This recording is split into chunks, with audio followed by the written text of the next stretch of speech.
Voici les titres de l'édition. Après 5 mois à la tête du Sénégal, le président Bassirou Diomaye Faye, qui compose avec une chambre acquise à l'opposition, est en droit d'appeler à des législatives anticipées ce jeudi 12 septembre 2024. Le gouverneur de Californie a déclaré l'état d'urgence à Los Angeles et dans les comtés avoisinants face aux incendies qui menacent la mégalopole et ont déjà détruit plusieurs dizaines de maisons. Les détails dans ce journal.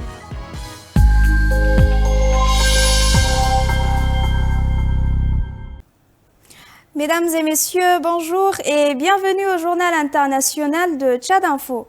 Au Kenya, les personnels de l'aéroport international Jomo Kenyatta à Nairobi ont suspendu leur grève le 11 septembre au soir.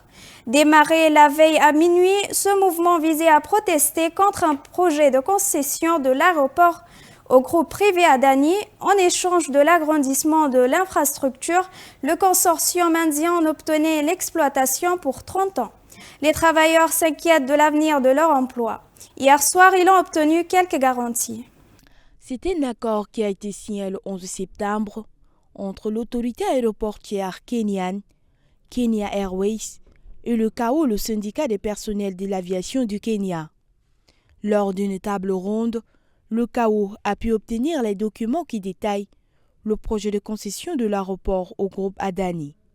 Selon l'accord que RFI a pu se procurer, le syndicat a 10 jours pour étudier le texte et en souligner les points de discorde. Une nouvelle rencontre doit se tenir après ce délai. Le texte stipule qu'aucune décision ne devra être prise sans implication du CAO.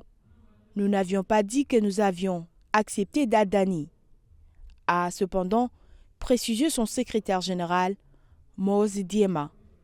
Nous aurons un droit de veto et notre signature sera nécessaire pour que le processus avance, a-t-il conclu.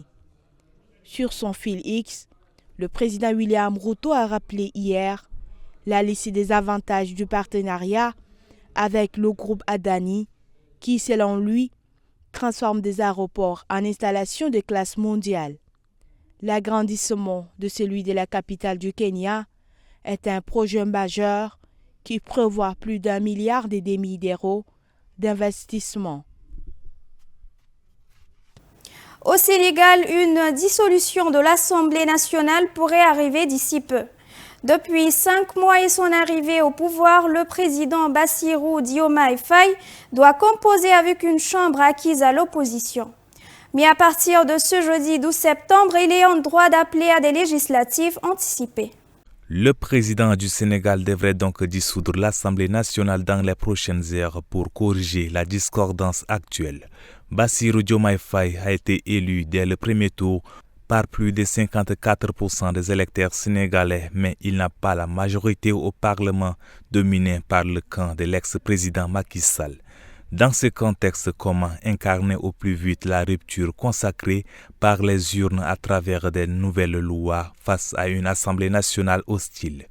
Les patriotes africains du Sénégal pour le travail, l'éthique et la fraternité, en abrégé PASTEF, le parti du président n'a en effet que 23 députés sur 165 au Parlement. Et même en y ajoutant ses alliés de la coalition Yewwi Askan Wi, il ne peut compter que sur une quarantaine de parlementaires face à la coalition Benno Bokk Yakaar de l'ex-président Macky Sall qui a la majorité absolue depuis les législatives de 2022.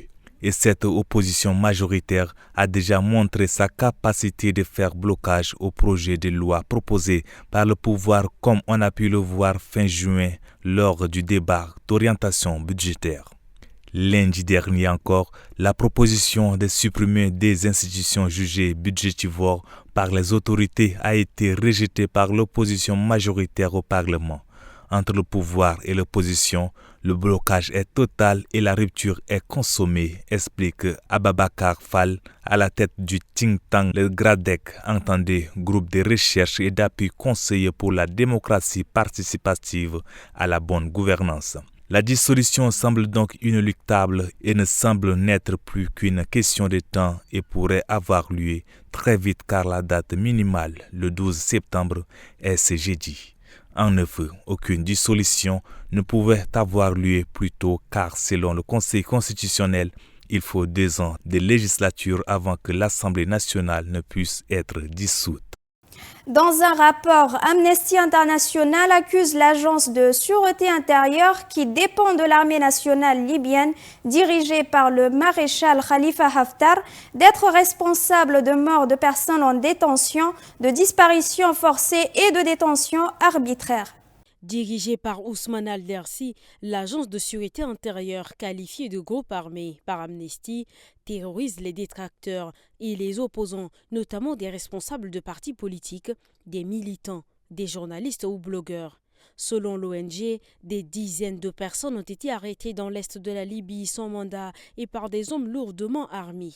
Ces personnes sont privées de contact avec leur famille ou leur avocat. Elles sont maltraitées et ne sont jamais jugées ou traduites devant une autorité judiciaire civile. 2 personnes sont ainsi mortes en détention dans des circonstances suspectes à Benghazi et Ajdabia. Aucune enquête indépendante n'a été menée. Amnesty réclame la suspension des responsables de ces exactions et également l'ouverture d'une enquête indépendante. Parmi les personnes arrêtées arbitrairement, une blogueuse de Seba, Maria Mansour El Warfali. Elle a critiqué en janvier la gestion de la pénurie de gaz dans la ville. Autre exemple, le cheikh Ali Mesbah Abou Isbia, 77 ans, chef de conseil suprême des tribus du Faisan, critique à l'égard des arrestations arbitraires. Libéré lui en janvier dernier, il a dû fuir son domicile après avoir reçu des menaces. Dans son rapport, Amnesty s'inquiète notamment car cette agence intensifie sa répression depuis le début de l'année. L'ONG dénonce l'impunité persistante pour ces exactions et les violations graves des droits humains qui sont commises par des groupes armés opérant sous la direction de l'armée nationale libyenne. La recrudescence des détentions arbitraires et des morts en détention montre que la culture de l'impunité permet de bafouer le droit à la vie des détenus sans craindre de conséquences, a notamment déclaré Bassam Al-Kantar, spécialiste de la Libye chez Amnesty cité dans le communiqué. Le gouverneur de Californie a déclaré mercredi l'état d'urgence à Los Angeles et dans les comtés avoisinants face aux incendies qui menacent la mégalopole et ont déjà détruit plusieurs dizaines de maisons. Gavin Newsom a proclamé l'état d'urgence dans les comtés de Los Angeles et de San Bernardino pour lutter contre l'incendie du Bright Fire et dans les comtés d'Orange et de Riverside pour lutter contre l'incendie de l'Airport Fire, selon un communiqué publié mercredi. Les Bright Fire, l'un des 3 feux incontrôlés qui sévissent près de la 2e plus grande ville des États-Unis, a déjà détruit des dizaines de maisons et rasé en 24 heures près de 20 000 hectares sur les hauteurs de Los Angeles. Au nord de la mégapole californienne, les habitants des localités de Redwood et de Baldy ont reçu l'ordre d'évacuer leur domicile. Au moins 33 habitations et plusieurs cabanes ont été détruites par le feu qui a aussi traversé une station de ski selon les autorités. Notre maison va brûler, a confié en larmes Jenny Alanis, une habitante du coin, à la radio KTLA. Un journaliste de l'AFP présent à Redwood y a vu des carcasses, des bâtiments et des voitures incendiées. Cet incendie qui s'est déclaré dimanche avait déjà dévoré mardi 1600 hectares de terrain, un bilan décuplé à 20 000 hectares mercredi. Le shérif du comté de Los Angeles, Robert Luna, a expliqué que 3 personnes, dont un membre de son équipe, avaient été prises au piège dans une zone reculée près de Baldy. Au nord-est de la mégapole, un autre feu, le Line Fire, a lui rasé 14 000 hectares. Les habitants des villages de montagne ont été priés d'évacuer leur domicile tandis que plusieurs routes étaient bloquées. Un trentenaire soupçonné d'être à l'origine de cet incident a été interpellé mardi selon les documents judiciaires. La Californie déploie toutes les ressources disponibles pour lutter contre ces incendies dévastateurs, a affirmé le gouverneur Gavin Newsom, qui a visité mercredi un poste de commandement pour le Line Fire. Plus de 5 700 personnes ont été mobilisées pour lutter contre ces 3 incendies, a indiqué son bureau. Au sud-est de Los Angeles, un troisième sinistre, l'Airport Fire, continuait de faire rage mercredi. Cet incendie a ravagé jusqu'ici plus de 8 900 hectares. Et selon les pompiers locaux, 7 personnes ont été blessées dans le sinistre survenu lundi. La progression de ces incendies a été aggravée par la vague de chaleur qui a touché la région. Le mercure ayant dépassé les 43 degrés Celsius par endroit ces derniers jours. Mesdames et messieurs, c'est tout pour cette édition. Merci de l'avoir suivi. Rendez-vous demain à la même heure.